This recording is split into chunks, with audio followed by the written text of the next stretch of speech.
waktu muktamar di Lampung, Mas, terjadi pertentangan yang cukup keras waktu itu. Bahkan NU juga menurutku hampir pecah waktu itu. Salah tambang.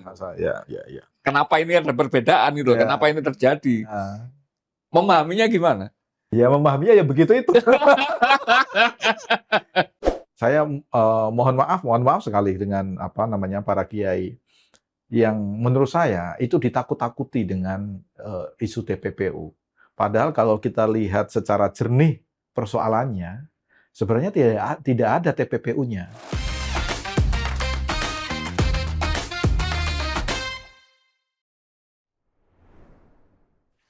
Salam Pancasila. Kawan, bertemu lagi dengan saya Winarko Ngantiwani di Ruang Dialektika. Akhirnya kami membahas tentang apa yang terjadi di Nahdlatul Ulama. Sebenarnya kemarin-kemarin agak segan karena sepertinya apapun yang diomongkan itu kemudian menarik untuk ini disimpulkan kubu siapa. Karena kami tidak berkepentingan untuk itu. Tetapi karena kemarin para sesepuh NU sudah berkumpul dan rekomendasi pertamanya itu untuk kemudian mendorong islah gitu ya. Dan yang kedua memang agak menarik, tidak lagi ngomong di media yang memperbesar perbedaan gitu. Tapi kalau misalnya ngomong di media yang tujuannya untuk mendorong yang pertama, saya pikir nggak ada masalah.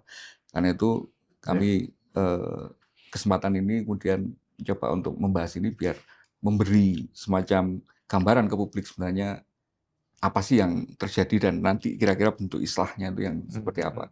Untuk itu kami mengundang salah seorang pengurus PBNU, Ketua PBNU, Bung Rumadi Ahmad. Salam Pancasila dulu, Bung. Salam Pancasila, Bung Win. Terima kasih sudah mau hadir di Ruang Dialektika. Terima kasih juga saya diundang. Saya tahu segannya atau keengganannya untuk datang ke sini, tetapi mohon ini dipahami sebagai niat kami untuk kemudian memberi kontribusi untuk menjernihkan masalah gitu, tidak untuk memperkuat kubu ini atau kubu itu gitu. Hingga kemudian nanti kita bisa mendapatkan gambaran yang lebih jelas sebenarnya apa yang terjadi. Karena di publik itu masih sangat kental, Mas, untuk kemudian itu saling ini sebenarnya siapa sih yang ini, siapa yang benar dan sebagainya. Saya mulai dulu dengan kemudian kalau ngomong struktur di Nahdlatul Ulama sendiri, sebenarnya ada posisi yang rasanya publik itu juga masih belum banyak yang paham. Ada Syuriah, yang ketuanya itu Rois Am, ada Tanfidia, yang ketuanya disebut ketua umumnya PBNU. Gitu. Nah ini orang sering bingung. Ini kalau memahaminya itu sebenarnya gimana sih biar kita itu jelas. Yang ketua PBNU itu siapa, yang tertingginya itu siapa gitu. Jadi memang ini kadang-kadang banyak orang yang tidak ngerti ya struktur NU. Tapi bagi orang yang memahami asal-usul sosial NU, orang pesantren pasti ngerti. Jadi struktur NU itu diibaratkan seperti pengelolaan sebuah pondok pesantren. Jadi di pondok pesantren itu biasanya ada kiainya, ya, jadi simbol keulamaan itu di kiai, yang itu kemudian dijadikan struktur namanya Syuriah. Jadi Syuriah itu adalah kumpulan para kiai yang menjadi simbol keulamaan di dalam Nahdlatul Ulama. Nah, pemimpinnya namanya Rois Am gitu. Jadi ada banyak ya di situ itu ya Syuriah. Jadi Syuriah itu ya di dalamnya banyak, ada strukturnya itu paling tinggi itu Rois Am, di bawahnya itu ada ketua-ketua Syuriah, ya Rois namanya, Rois Syuriah. Kemudian di bawah Rois itu ada Katib. Jadi ada Katib Am, Katib Am itu seperti sekjennya. Kemudian ada wakil sekjen. Gitu. Jadi itu sebagai simbol keulamaan di situ. Memang dalam NU Syuriah itu sebagai lembaga tertinggi di dalam lingkungan Nahdlatul Ulama. Kalau jumlahnya per pengurusan yang kemarin Muktamar Lampung itu berapa? Saya lupa persisnya ya, tapi mungkin sekitar ada 30-an saya kira, 30-an. Rais dan Katib ya? Ya, Rais dan Katib. Tapi di luar itu ada juga mustasyar. Nah, itu apalagi itu seperti penasehat. Jadi di mustasyar itu juga isinya para ulama-ulama yang biasanya lebih sepuh, gitu. Jadi ulama-ulama yang sudah tidak lagi mampu untuk mengurus organisasi keseharian, karena bagaimanapun Suriah itu kan mau nggak mau beliau harus orang-orang yang ada di situ terlibat di dalam pengurusan organisasi. Tapi kalau mustasyar itu fungsinya hanya pada saat-saat tertentu dibutuhkan nasihatnya. Dan ini orang-orang yang pernah Ya, purna biasanya orang-orang yang lebih sepuh gitu di situ. Nah, eksekutifnya, pelaksananya itu kalau di pondok pesantren ya mungkin senior lah gitu ya. Pelaksananya ini yang kemudian disebut ketuanya namanya ketua umum. Jadi ada ketua umum, ada Rois Am. Nah ini yang namanya Dewan Tanfid ini ya. Dewan Tanfidiyah gitu. Tanfidiyah ini yang ketua umum. Jadi kayak apa kalau istilah pondok itu lurahnya gitu. Ya lurahnya, seperti lurahnya gitu. Jadi fungsi Tanfidiyah itu ya sesuai dengan namanya ya dia pelaksana. Tetapi dalam proses pemilihan, kalau dalam NU ya, Rois Am itu dipilih melalui Ahlul Halli wal Aqdi. Nah ini juga ini mungkin juga nggak ngerti nih.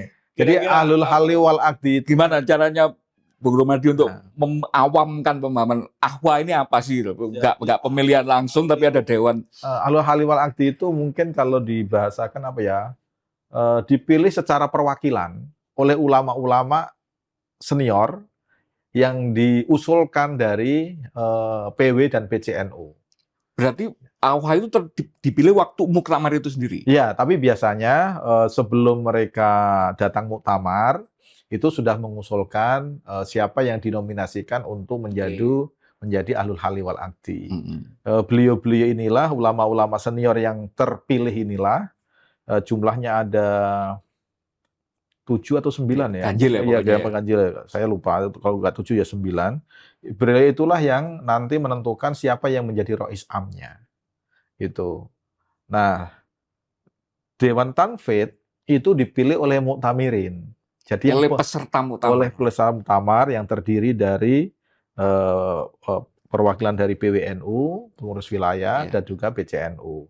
Jadi yang dipilih langsung ini Tanfidiyah ini, jadi mandat langsung dari muktamirin. Tapi kalau Rois Am itu dipilih melalui perwakilan yang disebut dengan Ahlul Halli wal Aqdi, yang isinya adalah para ulama-ulama gitu. Kira-kira alasannya apa? Kenapa ada dipisah antara yang memilih ini? Kalau Tanfid itu dipilih oleh peserta muktamar, tapi kalau ini dipilih oleh yang ini pemilihan melalui Ahlul Halli wal Aqdi itu baru 2 kali muktamar kalau saya tidak salah, di Jombang dan di Lampung.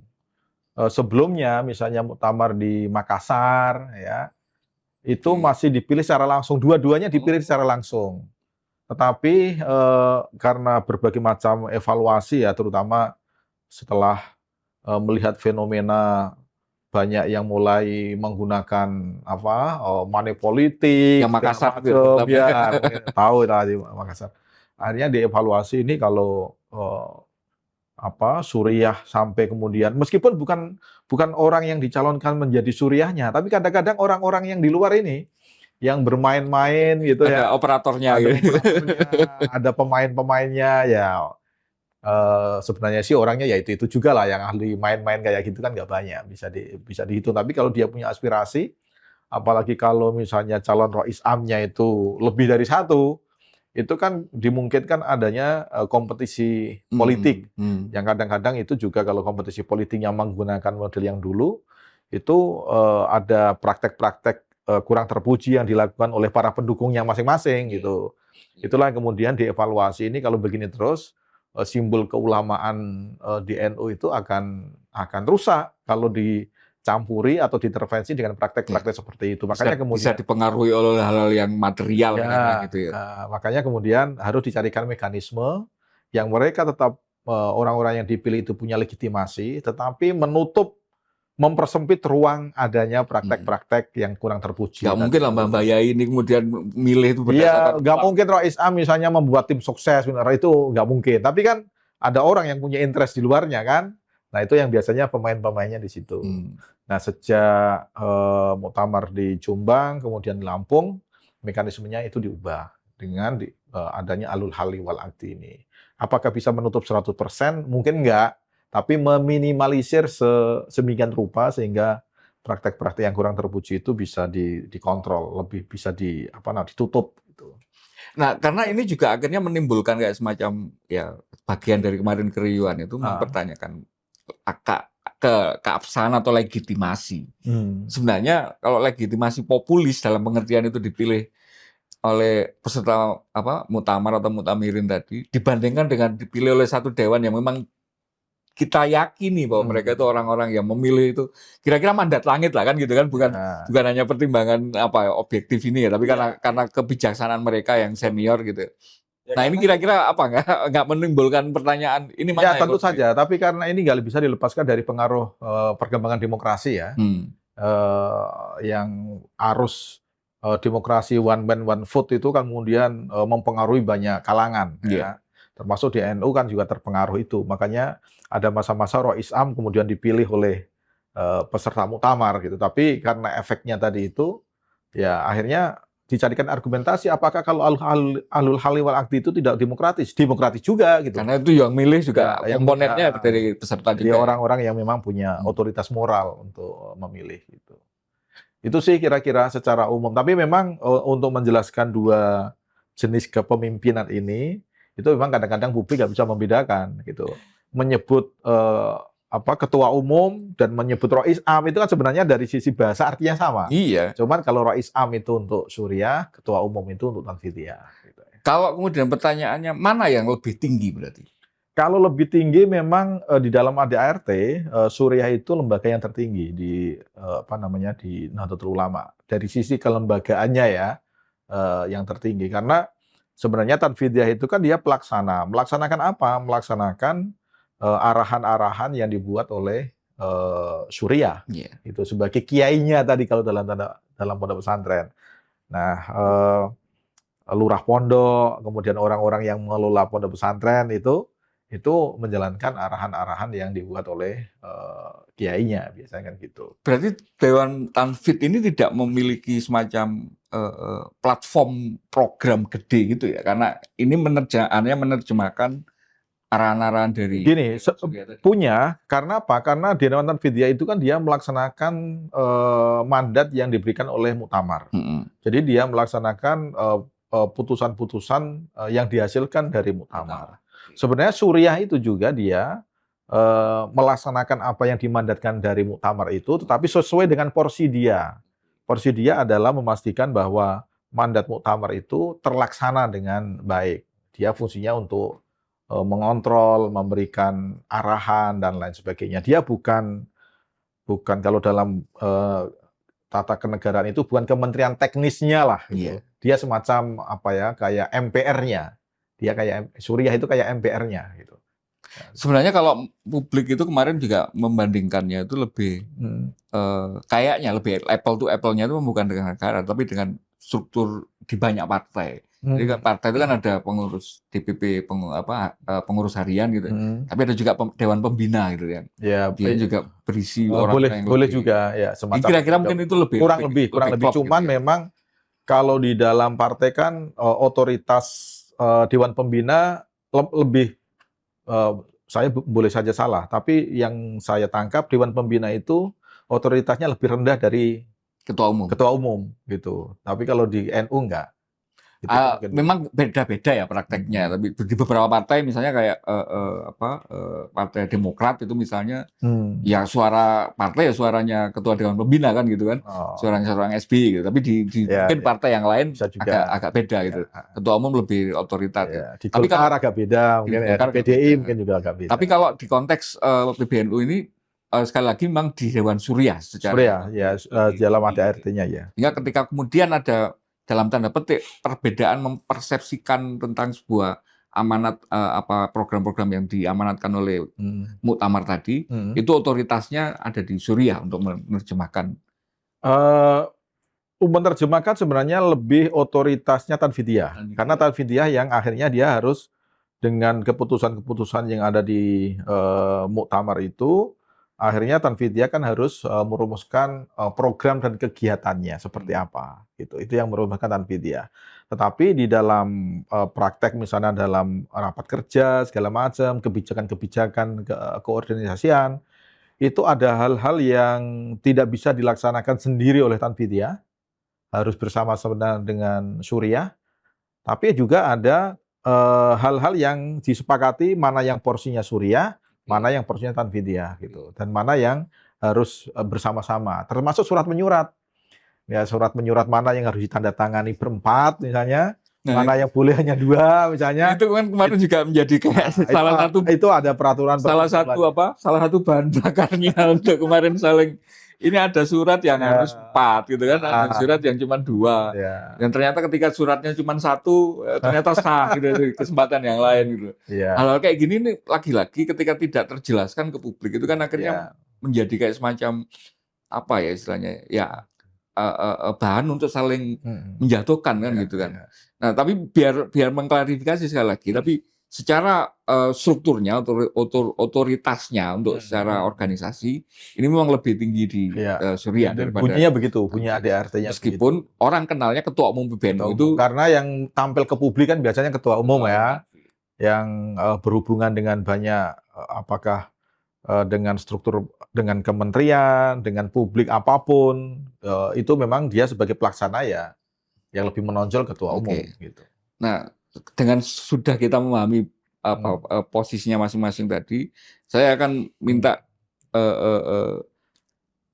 perspektifnya dari Bung Rumardi mungkin ke belakang dulu ya. Iya, iya. Yang terjadi kemarin itu pernah nggak sih terjadi dalam perjalanan NU ini sebagai sebuah organisasi gitu ya, antara Suriah sama Tanfidiyah ada perbedaan yang rasanya sebegitu memuncak atau sampai mencuat keluar gitu yang kemudian menjadi isu gede. Kalau persis seperti yang sekarang ini tampaknya belum pernah terjadi.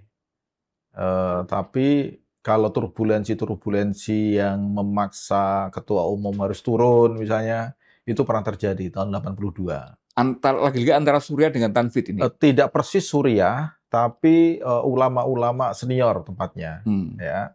Jadi komposisinya itu tidak antara Suriah dan Tanfidiyah, tapi antara ulama-ulama senior dengan Tanfidiyah yang waktu itu Pak Idam Khalid ya, sebagai ketua. Tapi ulama-ulama senior itu bisa jadi ada yang di luar Suriah juga. Ya, ada yang di luar Suriah, tetapi ya sebagian besar ulama-ulama senior yang waktu itu dimotori misalnya kayak seperti kayak As'ad Syamsul Arifi, itu Bondo ya, yang mengorganisir ulama-ulama senior yang waktu itu tahun 82 karena berbagai macam persoalan, termasuk misalnya Kiai Idham Maulid ini kan sudah terlalu lama di mimpin NU ya, sejak NU masih menjadi partai politik sampai kemudian tahun 82 ada pikiran-pikiran NU harus kembali ke Hitoh. Kalau masih dipegang oleh orang seperti kayak Idham Khalid, NU nggak bisa kembali ke Hitoh karena mindset-nya adalah mindset partai politik. Ini juga rasanya satu materi yang kemarin banyak terlontarkan gitu ya, NU kembali ke Hitoh dan sebagainya. Bantu kami untuk memahami secara singkat aja. Maksudnya apa sih? Kenapa saat itu ada 84 itu butuh gerakan untuk kemudian kembali ke Hitoh, nggak berpolitik lagi. Gitu. Jadi NU ini kan sejak awal punya DNA politik ya. Bahkan waktu awal-awal NU bergabung dengan Masyumi, akhirnya keluar dari Masyumi, artinya bahkan ikut pemilu 55 ikut kan? Pemilu 55 ikut nomor 3. Itu artinya memang dalam diri NU itu ada darah politik yang nggak bisa dipungkiri. Tetapi pada waktu Orde Baru ada refleksi bahwa kalau NU terlibat seperti ini terus, maka dia akan melupakan agenda-agenda strategisnya, terutama yang terkait dengan umat, pondok pesantren, lembaga-lembaga pendidikan, dan lain sebagainya. Kenapa? Karena terlalu sibuk ngurusin soal politik. Ya di samping ada soal relasi dengan di P3 misalnya dia dikecewakan dan lain sebagainya ya. Tapi kemudian harus ada paradigma baru tentang Nahdlatul Ulama yang waktu itu disebut harus kembali ke Hitoh 26. Kenapa 26? Karena Hitoh NU pada awalnya ketika didirikan oleh ulama-ulama yang dimotor oleh Mbah Hashim, itu adalah sebagai organisasi sosial keagamaan. Gitu. Tapi karena perjalanan kemudian dia terlibat di dalam politik. Nah, perjalanan NU selama jadi partai politik itu banyak tidak menguntungkan.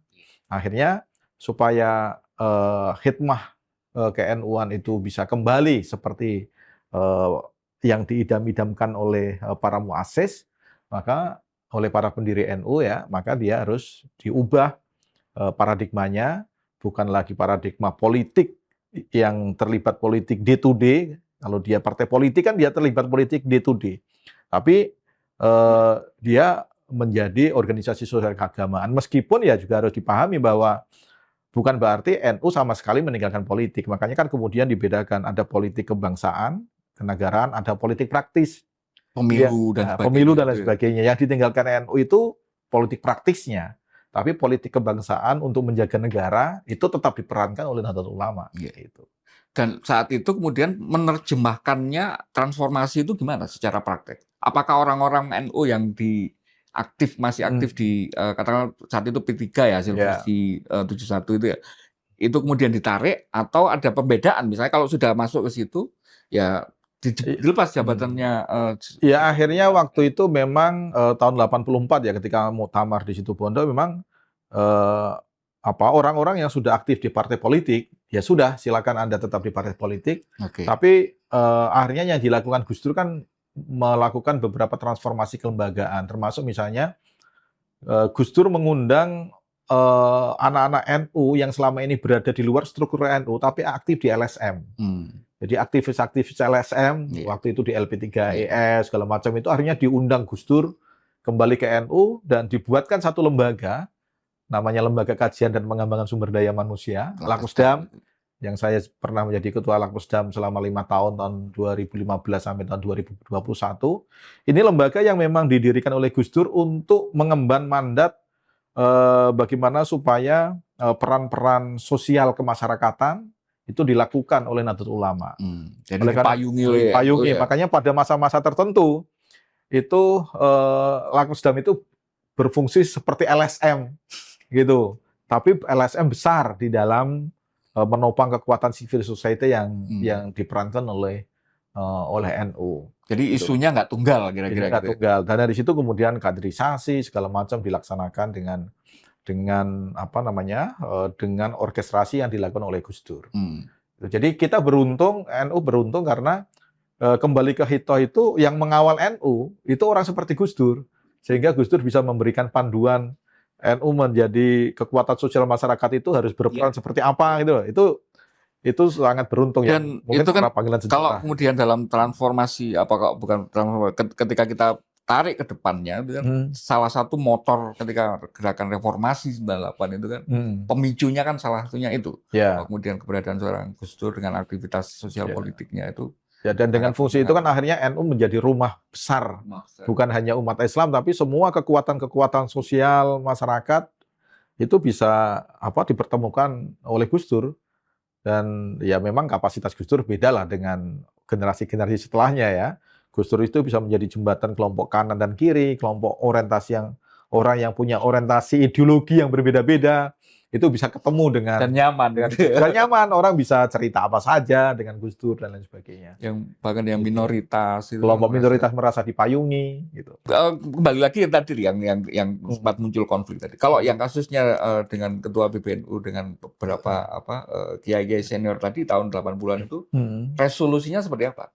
Jadi memang waktu itu Kiai Idham Holik tahun 82. Jadi 2 tahun sebelum muktamar itu sempat didatangi oleh kiai-kiai senior yang dipimpin oleh Kiai As'ad, diminta untuk mundur. Itu yang diminta mundur, dan waktu itu Kiai Idham Holik memang sempat menandatangani kemunduran itu. Tetapi dalam perjalanannya kan kemudian selama 2 tahun itu terjadi polarisasi yang sangat tajam di NU itu. Ada kubu Cipete, waktu itu Cipete itu kubunya Kiai Idham Holik. Kemudian ada kubu Situbondo, ya, kubunya Kiai As'ad, gitu, dan Gus Dur ada di barisan itulah kira-kira. Tapi karena ada keinginan supaya tidak ada yang dipermalukan, gitu, Kiai Idham Holik waktu itu ketika muktamar di Situbondo, beliau itu hampir tidak bisa masuk ke arena muktamar karena persoalan-persoalan tadi itu. Tapi karena kebesaran hati para kiai, ya. Akhirnya diperbincangkan supaya tidak ada yang dipermalukan. Akhirnya Kiai Idham Holik tetap saja, karena waktu itu Kiai Idham Holik begitu tanda tangan, beliau sempat mencabut mencabut tanda tangan pengunduran dirinya itu. Nah, begitu dicabut kan, oke, Kiai Idham Holik bisa saja masuk ke arena muktamar dengan satu syarat, jangan lagi mencalonkan sebagai ketua umum PBNU. Harusnya boleh. Harusnya boleh, nggak ada larangan. Paling tidak secara ADART nggak ada larangan. Tapi begitu sudah ada komitmen itu, akhirnya Kiai Idham Holik diperbolehkan, silakan ikut muktamar, dan akhirnya happy ending gitu. Tidak ada kelompok yang dipermalukan, tidak ada yang direndahkan, dan itu berkat dari kebesaran hati semua pihak. Ya, kebesaran hati Kiai Idham Holik dan juga kebesaran hati para ulama-ulama yang dimotori oleh Kiai Hasan Samsul Arifin. Dan kebetulan kemudian yang terpilih bisa memayungi tadi kan. Ya, akhirnya Gus Dur yang terpilih. Bisa gitu. Menjembatani antara. Nah, gitu. Dalam konteks kemudian hari ini, itu kan kemarin sudah muncul, ya kalau kami dari luar kita lihat, itu kan para tokoh 10 sesepuh kemarin ngumpul di Lirboyo itu kan rasanya tidak ada. Di pelosok itu kan tidak ada perbedaan ataupun bahwa ya semuanya menyarankan islah kan gitu kan. Iya. Menyarankan islah.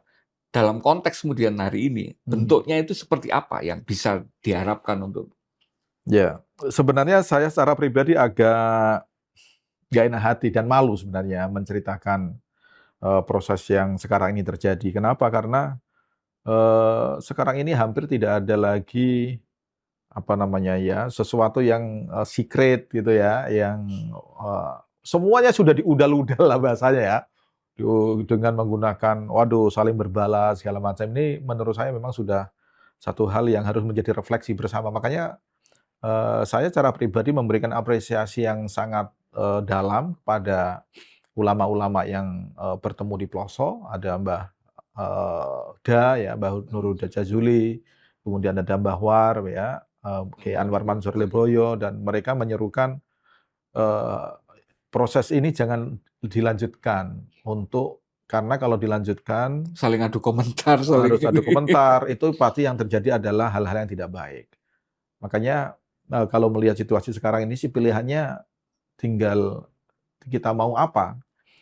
Kalau melihat gelagat yang termasuk yang disampaikan itu kan kekhawatiran yang sangat dikhawatirkan itu kan perpecahan di lingkungan NU. Ya. Jadi kira-kira maunya itu mau islah atau mau pecah gitu. Tentu kita nggak menghendaki pecah kan. Kalau tidak menghendaki pecah ya mau nggak mau seperti yang disarankan oleh para ulama ya islah gitu. Menyatukan kembali kekuatan-kekuatan yang sudah mulai terpolarisasi ini. Dan saya terus terang nggak mampu membayangkan kalau polarisasi ini terus terjadi yang akhirnya bukan hanya merugikan NU, tapi juga merugikan semua orang, merugikan umat Islam, merugikan bangsa ini. Siapa saja yang diuntungkan coba? Siapa yang diuntungkan dengan situasi ini itu siapa?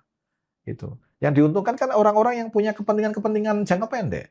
Yang diuntungkan jelas orang-orang yang nggak suka sama NU kan? Iya, orang yang nggak suka sama NU, kita menjadi bahan tertawaan banyak orang, dibully di media. Apa yang mau kita banggakan dengan situasi konflik seperti ini itu apa? Menurut saya nggak ada yang bisa dibanggakan. Maka ya islah itu jauh lebih mulia daripada terpecah belah. Dan menurut saya mengamini sami'na wa ata'na dengan apa yang kemarin di forum di pelosok itu, dan saya kira itu adalah seruan yang muncul bukan dari kepentingan ya. Kalau mungkin baik Suriah yang ngomong atau Tanfidah itu kan dia punya interest nih. Bagaimanapun Suriah ini sudah masuk dalam permainan tertentu kan, dengan rapat harian yang tiba-tiba kemudian mengultimatum ketua umum. Ketua umum saya kira karena beliau ini merasa dipilih oleh muktamar, mendapat mandat dari muktamirin. Beliau merasa kami punya mandat yang kuat dan tidak bisa, misalnya rapat Suriah itu memecat mandataris, misalnya. Kalau fungsionaris, misalnya kayak saya ini fungsionaris saja, saya bisa dipecat kapan aja. Tapi kalau mandataris, dia harus mempertanggungjawabkan kepada karena yang milih itu muktamirin gitu. Jadi kalau argumentasinya menurut saya sih sama-sama punya ego ya, sama-sama punya keyakinan bahwa Gus Yahya sebagai ketua umum juga merasa benar. Kemudian Suriah karena dia lembaga atau otoritas tertinggi juga merasa benar. Meskipun dia lembaga tertinggi kan dia punya koridor yang boleh dilakukan apa. Rapat harian Suriah itu kewenangannya sampai mana. Dan ini yang tidak pernah dibicarakan dengan hati yang tenang gitu. Situasinya menjadi sangat keruh, saling berbalas argumentasi, dan berbalasnya pun itu berbalas di media kan, bukan berbalas kita berargumen, kemudian ada ruang tabayun. Makanya Gus Yahya kan selalu mengatakan, saya ini merasa difitnah, saya dituduh, tapi saya tidak diberikan ruang untuk tabayun. Termasuk misalnya kalau waktu itu kan dijadikan argumentasi, kan sudah dipanggil Rois Am. Loh, kami ini ingin menjelaskan kepada semua anggota Suriah supaya dia mendapatkan informasi yang sama. Jadi nggak hanya kepada Rois Am, tapi kepada Suriah. Karena anggota Suriah ini kan informasinya searah nih dari Rois Am kepada Suriah, tapi penjelasan dari ketua umum ini seperti apa, itu yang tidak terjadi. Jadi sama-sama punya argumen gitu. Gus Yahya juga punya argumentasi yang kuat, kemudian Suriah juga menggunakan kewenangannya sebagai lembaga tertinggi, tetapi dalam proses ini kan ada yang merasa diperlakukan tidak adil. Gitu. Nah, proses ketidakadilan ini kalau diterus-teruskan memang ya tidak ada yang diuntungkan. Akhirnya menurut kami ya memang jalan islah jauh lebih baik. Ya, tidak ada hal yang merasa dipermalukan dengan proses islah ini. Proses islahnya seperti apa?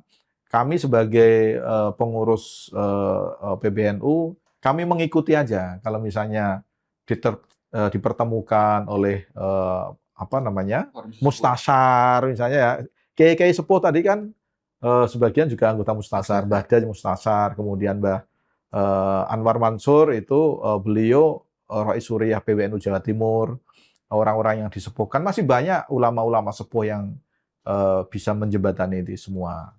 Saya kira banyaklah Kiai Ma'ruf Amin, Kiai Mustafa Bisri, orang-orang yang kita anggap sesepuh sudah selesai dengan egosentrisnya, misalnya ego pribadinya, ya kita percayakanlah mereka untuk bisa menjembatani. Tapi kalau kuat-kuatan, kemudian mempertahankan egonya masing-masing, nggak akan ada ujungnya, gitu.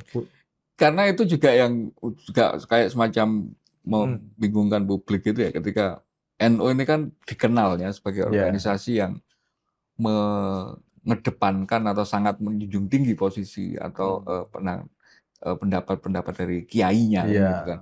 Ketika kemudian para kiainya ini sudah mengarahkan kepada sesuatu itu, kan tabu atau tidak ini kan santrinya atau posisi yang di bawahnya itu kemudian menolak itu secara ini.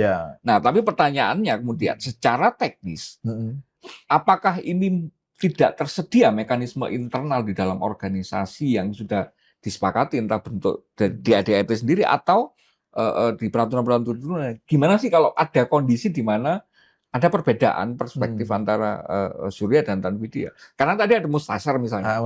Ada sebenarnya Majelis Tahkim. Cuman di dalam Majelis Tahkim ini kalau misalnya anatomi persoalannya ini adalah antara ketua umum dengan Rois Am, Majelis Tahkim itu isinya ketua umum dan Rois Am. Kan nggak mungkin. Self-regulated. Jadi yang mengadili adalah orang-orang yang terlibat di perkara gitu ya. Itu yang nggak mungkin gitu. Kalau misalnya Majelis Tahkim untuk urusan yang terjadi di PCNU, yang terjadi di PBNU masih oke lah. Tapi kalau Majelis Tahkim ini yang di SK-kan di PBNU itu isinya ya ketua umum, Rois Am, dan beberapa anggota Suriah juga. Meskipun ya ada juga beberapa ulama, tapi intinya kekuatan intinya ya Rois Am dan ketua umum. Kalau masuk ke ruang itu kalau dalam bahasa Latin itu apa itu? Tidak bisa pengadilan itu menyelesaikan perkara orang yang mengadili itu sendiri. Gitu. Itu yang kemudian kalau dibawa ke Majelis Tahkim kayaknya juga nggak mungkin. Mungkin lebih baik ya menurut saya memang harus carikan jalan yang lain. Tapi di luar itu semua ya kadang-kadang NU itu selalu kami tunggu keajaiban-keajaiban yang orang menyebutnya skenario Allah lah, kita nggak tahu itu. Dulu itu skenario langit. Skenario langit karena kiai seperti Kiai Mustafa Bisri itu kan selalu percaya, ya udahlah, kalau kita nggak bisa menyelesaikan masalah ini ya serahkan kepada yang punya NU. Yang punya NU apa? Ya, yang punya NU siapa? Ya Allah, udah nanti kita tunggulah skenario Allah seperti apa. Biasanya selalu ada. Waktu muktamar NU di Jombang, itu situasinya juga sangat kritis, Mas. Ada dinamika juga? Ada dinamika juga.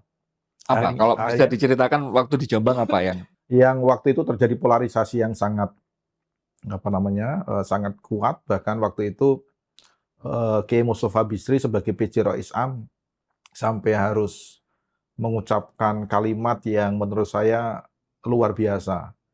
Kalau saya harus mencium kaki sampean semua supaya muktamar ini bisa dilaksanakan dengan baik, saya akan lakukan untuk mencium kaki sampean semua. Karena waktu itu sudah terjadi chaos yang luar biasa di Jombang itu. Ini antara apa? Kandidasi persaingan kandidat yang hampir tidak bisa terkendalikan. Padahal apa kita nggak malu kata Kiai Gusmus, kita ini muktamar di Jombang, di tempat di mana NU didirikan. Dengan kemampuan orasinya Gusmus akhirnya semuanya bisa reda. Ada lagi misalnya waktu muktamar di Lampung, Mas, menjelang muktamar Lampung itu masa Covid. Terjadi pertentangan yang cukup keras waktu itu. Bahkan NU juga menurutku hampir pecah waktu itu. Antara kubu yang ingin melaksanakan muktamar di Desember 2021 dan kubu yang ingin melaksanakan muktamar itu di tahun 2022 dengan alasan supaya COVID-nya agak landai gitu. Pesertanya atau partisipasinya lebih mudah gitu ya. Lebih mudah gitu. Itu terjadi pertentangan yang luar biasa. Kiai Said sebagai ketua umum waktu itu berargumentasi ingin supaya muktamarnya itu di tahun 2022. Ya Januari lah, pertengahan Januari, minggu kedua atau minggu ketiga gitu.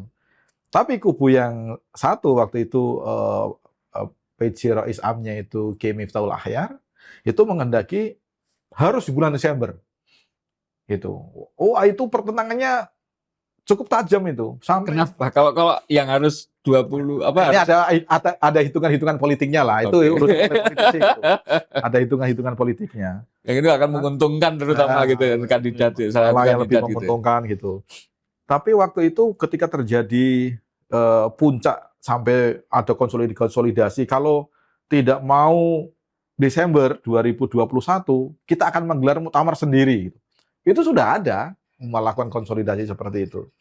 Tapi tiba-tiba ada hal yang tidak terduga. Apa tidak terduga? Waktu itu Kiai Said bilang, saya mau untuk muktamar Desember 2021 asal diizinkan oleh pemerintah. Oke. Karena waktu itu posisinya belum ada PPKM ya. Ya, belum boleh ada pertemuan-pertemuan besar gitu. Kan pembatasan itu kan. Ya, sampai kemudian pemerintah harus mengubah peraturan gitu yang memungkinkan ada pertemuan di Desember masa sebesar itu. Waktu itu ada guyonan yang menyelamatkan NU itu tangan Tuhan melalui Luhut Binsar Panjaitan. Karena waktu itu Pak Luhut yang jadi sebagai satgasnya COVID gitu. Nah, akhirnya alhamdulillah bisa bareng akhirnya muktamar bersama. Saya juga berharap ada keajaiban yang memungkinkan islah bisa terjadi. Tapi saya juga harus berhusnudzon kepada semuanya ya, bahwa bagaimanapun jalan islah itu jalan yang terbaik. Nah, pertanyaan kalau saya membayangkan mungkin tidak akan ada yang para pihak inilah kalau bisa dibilang itu ngomong enggak mau islah itu pasti nggak akan ada. Selain pertama akan menentang kehendak para forum Kiai Sepuh ini juga akan secara publik juga akan menjadi sesuatu yang sangat tidak populer gitu. Tapi pertanyaan yang kemudian secara teknis untuk menuju ke sana ini kan perlu ada upaya-upaya untuk melakukan. Karena kan masing-masing dua konflik atau 3 konflik gede tadi misalnya sudah dicontohkan Bung Rumadi tadi, itu kan para pihak itu ada tuntutannya dalam tanda petik gitu. Apa yang dimaui gitu ketika kemudian ada perbedaan. Nah, ini kan dalam posisi hari ini kan rasanya belum ada sama sekali. Kira-kira apa sih yang disyaratkan untuk kemudian dalam tanda petik mau islah itu. Gimana? Sejauh yang saya tahu ya, kalau Gus Yahya sebagai ketua umum, beliau berulang kali mau islah tanpa syarat. Ya, jadi kalau misalnya ada tuduhan-tuduhan yang disampaikan dalam rapat suriah tadi itu, beri kami kesempatan untuk tabayun. Iya, ya. Kemudian yang isu keuangan soal TPPU misalnya, kalau Bung Win baca laporan Tempo hari ini, itu ada penjelasan yang relatif clear, jernih untuk soal penjelasan soal TPPU itu. Menurut saya sih terlalu saya mohon maaf sekali dengan para kiai yang menurut saya itu ditakut-takuti dengan isu TPPU. Padahal kalau kita lihat secara jernih persoalannya, sebenarnya tidak ada TPPU-nya. Misalnya gini Mas, waktu itu kan yang dipersoalkan kan rekeningnya PBNU yang ada aliran uang dari bendara umum. Bendara umumnya kebetulan dia mendapatkan persoalan hukum, ya, karena kasus gratifikasi tahun 2011 saat dia menjadi bupati. Jadi, gitu. Jauh sebelum dia menjadi bendara umum. Kan? Jauh sebelum dia menjadi bendara umum. Dan kasus yang yang diputuskan oleh pengadilan itu tidak ada indikasi TPPU kalau melihat putusannya. TPPU itu dalam undang-undang tindak pidana pencucian uang harus ada pidana pokoknya. Harus ada pidana pokok. Nggak mungkin misalnya tiba-tiba ada TPPU tanpa pidana pokok. Gitu. Jadi itu tahun 2022 dan sudah diantisipasi waktu itu sampai akhirnya karena ada salah satu wakil bendahara yang agak sensitif dengan isu keuangan, akhirnya ini karena bendahara umum lagi bermasalah, akhirnya uangnya harus dikembalikan. Kembalikan dan rekeningnya akhirnya ditutup. Sebenarnya kasus itu juga sudah tahun 2022 itu sudah diselesaikan. Gitu. Berarti konteksnya hampir sama kayak dengan isu Zio. Iya, hampir sama dicari. Jadi ini yang Gus Yahya itu merasa di fitnahnya itu di situ. Nggak dikasih ruang untuk memberikan penjelasan secara clear, termasuk misalnya bendara-bendara yang lain juga harus diundang. Nah, ada argumentasi misalnya, loh nanti kan kalau dia keluar bisa saja ditangkap, kemudian diadili TPPU-nya. Itu kalau memang di dalam putusan pidana pokoknya itu ada indikasi TPPU. Itu berbeda misalnya dengan mantan Sekjen Mahkamah Agung, ya, Nur Hadi. Nur Hadi itu memang dia begitu dia menjalani pidana pokok, dia masuk penjara dan penjaranya selesai. Begitu dia keluar dari penjara kan ditangkap lagi itu. Yeah. Ditangkap lagi. Kenapa ditangkap lagi? Karena dalam pidana pokok yang dia jalani dulu itu memang ada indikasi TPPU-nya, yeah, sehingga ditindaklanjuti. Yeah. Nah ini nggak ada yang maming ini nggak ada gitu. Jadi kadang-kadang karena keterbatasan pemahaman tentang TPPU, kemudian ditakut-takuti ini kalau TPPU nanti organisasi NU dibubarkan karena menerima duit haram gitu. Itu kan kalau kiai-kiai nggak ngerti soal konstruksi mengenai pembubaran ormas, tidak memahami konstruksi tentang tindak pidana pencucian uang, kan takut Mas. Nah ketakutan itu yang kemudian digunakan untuk mendorong, wah ini memang ketua umum sudah nggak bener ini, gitu. Nah sayangnya ruang-ruang penjelasan yang bermartabat di dalam forum resmi organisasi itu nggak dia dapatkan. Itu yang kemudian Gus Yahya selalu mengatakan ini fitnah kepada saya bertubi-tubi, saya nggak diberi ruang untuk menjelaskan dan lain sebagainya. Itu sih sebenarnya. Jadi itu yang tadi saya katakan, ya Gus Yahya punya hak juga dia memberikan penjelasan, dia juga punya hak merasa difitnah, itu juga itu tidak bisa kita mengatakan oh enggak saya nggak menfitnah, kan nggak bisa juga, sejauh dia diberikan ruang untuk memberikan penjelasan. Ya, dan itu sekali lagi belum pernah disediakan untuk dari yang ada itu pertemuan empat mata dengan Rois Am. Tapi bagi Gus Yahya bukan itu ya, tabayun forum kan yang ingin dia inginkan adalah forum supaya suriah yang lain itu mendapatkan penjelasan yang sama. Menyinggung tentang laporan media Tempo. Ini juga semacam kesimpulan banyak pihak kemudian ketika membaca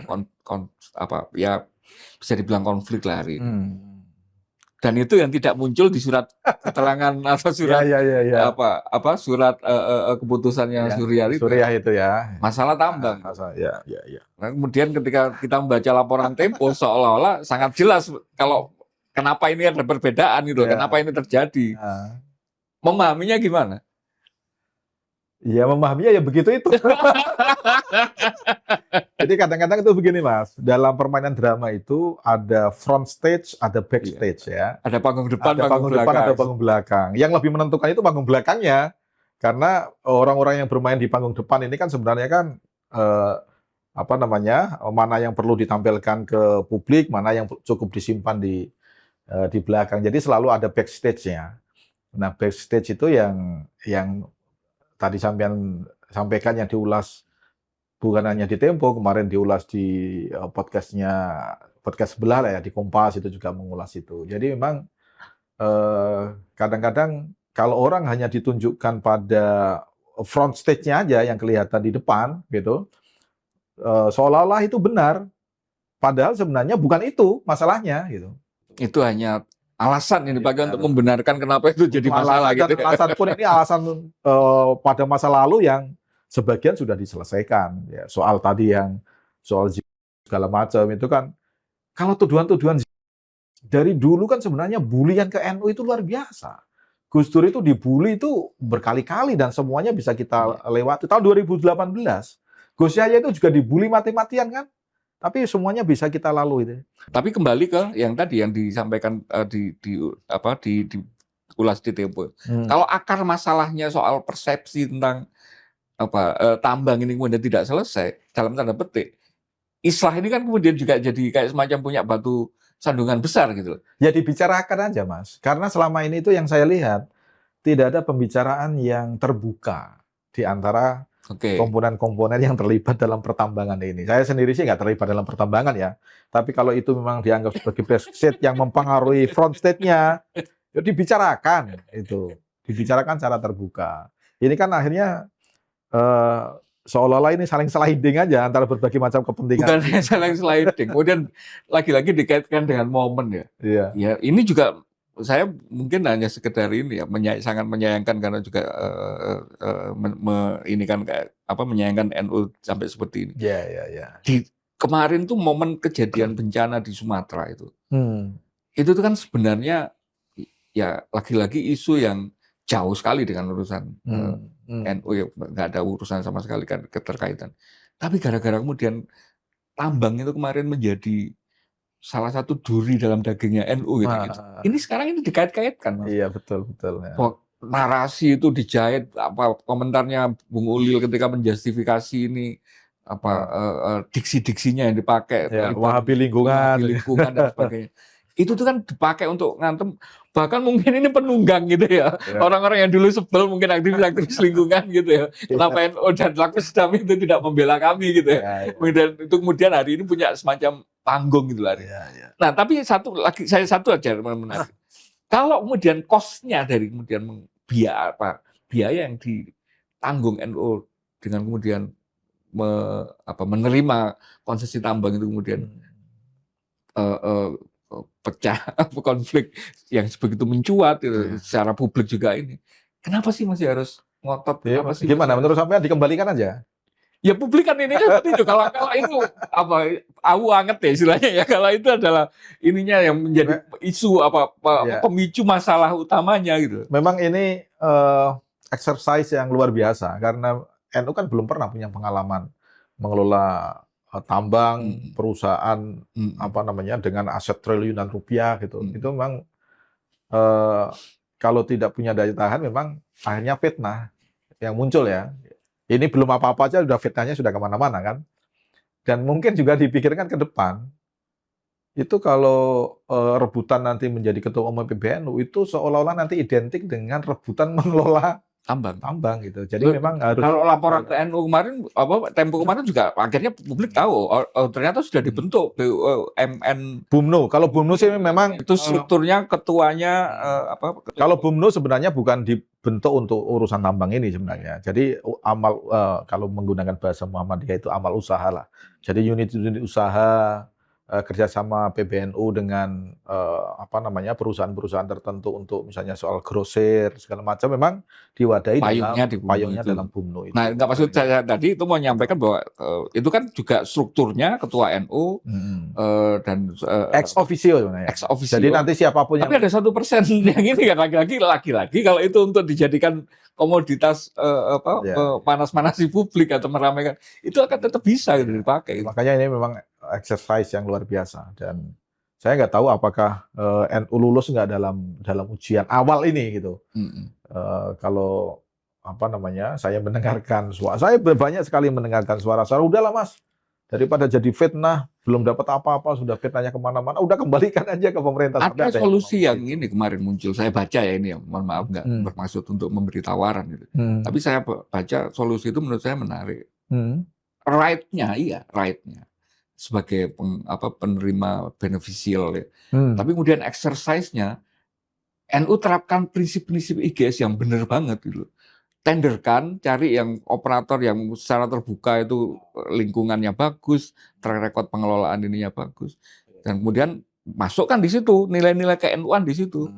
Pekerjanya, manfaatnya, penerimaan standar lingkungannya, hal-hal yang kemudian dulu diadvokasi teman-teman Laksesdam, saya sendiri ketika ngomong jadi bidding terbuka gitu ya. Bidding terbuka yang itu kemudian dilihat sebagai exercise yang kemudian ini loh, NU memilihnya dan tidak ada lagi kong kali kong siapa yang bawa operator ke situ, siapa yang bawa investor ke situ, dapat apa dan sebagainya gitu.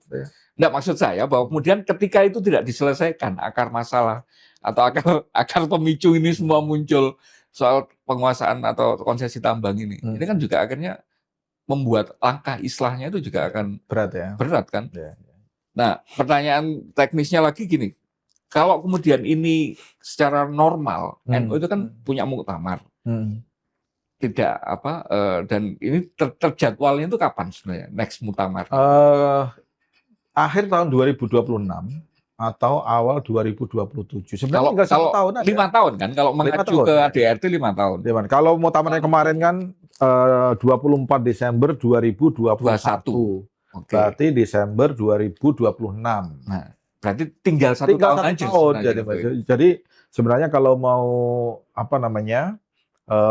tidak ingin supaya Gus Yahya menjadi ketua umum PBNU, sebenarnya tinggal 1 tahun.